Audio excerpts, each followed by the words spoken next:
Lyra had survived many things, but nothing felt as terrifying as the moment she first saw a human up close. Her people had spoken of humans as unpredictable beings of iron will and reckless bravery. Some whispered they were creatures who charged into danger without thought. Others described them as conquerors who reshaped entire frontiers with their stubborn refusal to surrender. Lyra had never seen one with her own eyes until the prisoner transport carrying her malfunctioned near the border of human space, and she was forced to eject in a fragile pod that drifted into their patrol routes. She had expected interrogation. She had expected harshness. She had expected cold treatment from a species known for its fierce resolve. Instead, she found herself face to face with a human whose expression contained neither fear nor anger, only concern. His name was Rowan. He stepped toward her escape pod with slow movements, his hands open and visible. His uniform bore the insignia of a frontier ranger. His hair was short. His face was calm. Lyra could not understand that calmness. She was an alien intruder in his territory. Her craft had arrived damaged and unannounced. Any soldier of her world would have reacted with suspicion or aggression. Yet Rowan looked at her as though she were someone who needed help. Her escape pod cracked open with a soft hiss.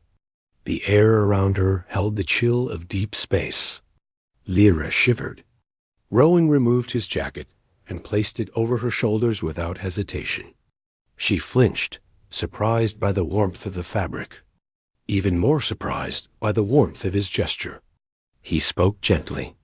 His voice sounded different from the languages she knew, yet she understood the intention behind it because his tone carried no threat. The ranger signaled to his medic drone, which hovered forward with a quiet hum.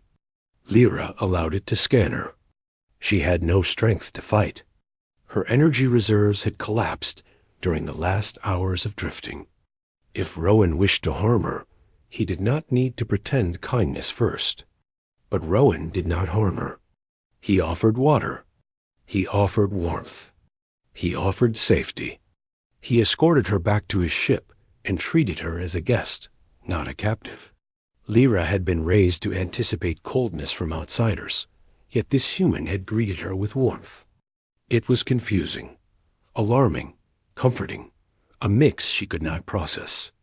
When she entered the ranger vessel, she felt her legs weaken from exhaustion. Rowan steadied her. He did not grip her as a jailer holding a prisoner. He supported her with the careful touch of someone trying not to cause discomfort. She could not remember the last time anyone treated her with such care. Rowan guided her to a medical chair. The room glowed with steady lights. The hum of the engines created a rhythm beneath the silence. Lyra watched him with sharp eyes. Humans were supposed to be unpredictable, but Rowan seemed predictable in an entirely different way. She could predict that he would not harm her. She could predict that he would help if she asked. That certainty felt dangerous. It tugged at emotions she had no name for. He spoke again in his calm voice. She could not interpret every word, yet she recognized the question in his eyes. He wanted to know if she was in pain. She nodded faintly. Rowan adjusted the medical scanner and tapped a few commands. The device released a soft beam that eased the tension in her muscles. She stared at him.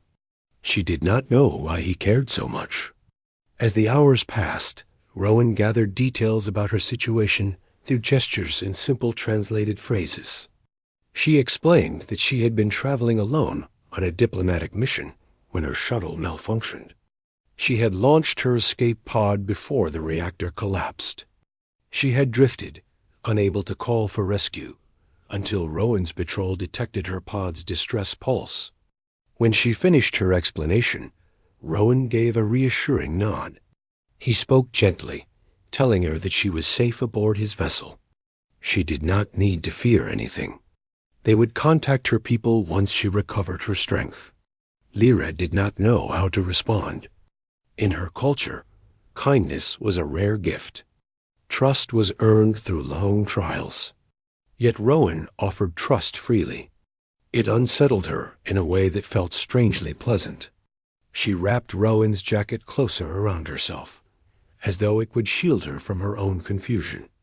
Rowan checked on her often during the following days. Lyra noticed that he always approached with a soft step, giving her time to prepare. He always asked for permission with a simple gesture before adjusting medical equipment. He always spoke in that steady tone that soothed rather than startled. His presence became a constant anchor in the unfamiliar human environment.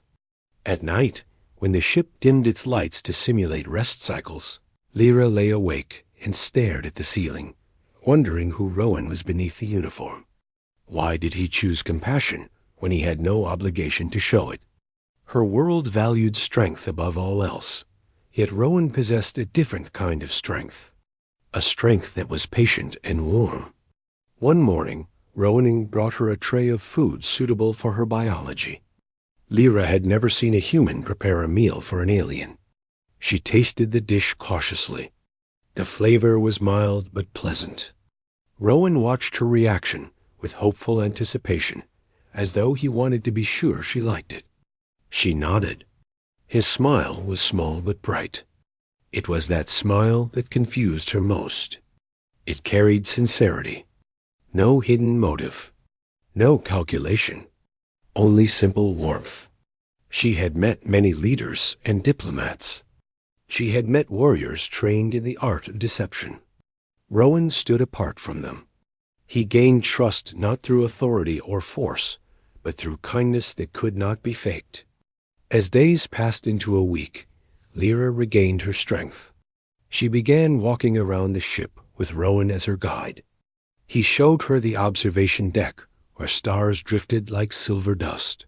He pointed out constellations recognized by his people. She listened with quiet curiosity, absorbing every word. Rowan spoke of distant systems, peaceful colonies, and joint projects between species. He spoke with enthusiasm, as though he believed in a future where cooperation mattered more than conflict. Lyra felt a strange warmth ignite within her whenever he spoke of peace. Her world had spent generations preparing for conflict. She had been raised to expect hostility. Yet Rowan spoke of unity without hesitation, as though it were a normal dream. One evening, Lyra stood at the observation deck alone, watching a cluster of blue stars. She thought of the moment Rowan had draped his jacket over her shoulders. The memory made her chest tighten. She did not understand the feeling. It unsettled her. It comforted her. She sensed Rowan approaching from behind. His footsteps were gentle. He joined her at the railing. The stars reflected in the glass. Their soft glow cast light across Rowan's face. He asked if she felt better. She nodded. She asked why he had been so kind to her. Her voice trembled slightly. She needed an answer. Rowan turned toward her. His expression held no confusion, no hesitation, only sincerity. He explained that it was the human way to help those in need. He told her that no life drifting in the dark should be left alone, not when someone could save it. He said that compassion was strength. He said that hope mattered even in the vast cold of space. Lyra listened. Each word struck her with an unfamiliar warmth. Humans were not what her people feared. At least Rowan was not. He embodied the qualities she admired but rarely saw. Steadfast courage, quiet kindness, gentle strength. Her heart beat faster. She did not know why. Over the next days, they spoke more. Lyra asked questions about human culture. Rowan described festivals, music, oceans, mountains, forests. She felt a world full of colors forming in her imagination. A world shaped not by war, but by life. Rowan asked about her world as well. Lyra hesitated at first. Her home had strict traditions and a long history of conflict. Yet Rowan listened without judgment. He listened with genuine interest. His calm patience allowed her to speak freely. She realized she trusted him more than she trusted anyone in recent years. The ranger ship neared the border of her territory. Rowan prepared a transmission to her people, informing them that she was alive and safe. Lyra felt a strange heaviness settle in her chest. She should have been relieved. She should have felt joy at returning home. Instead, she felt something she could not understand. When her people responded, their voice carried formal gratitude. They arranged a meeting point for retrieval. Rowan relayed the information. His tone remained professional, but Lyra noticed a subtle shift in his eyes, as though he, too, sensed the end of something quietly precious. The day of her departure arrived. Rowan escorted her to the docking bay. The atmosphere felt heavy. Lyra kept her gaze lowered. She did not know how to say farewell. She did not know how to express the gratitude building inside her.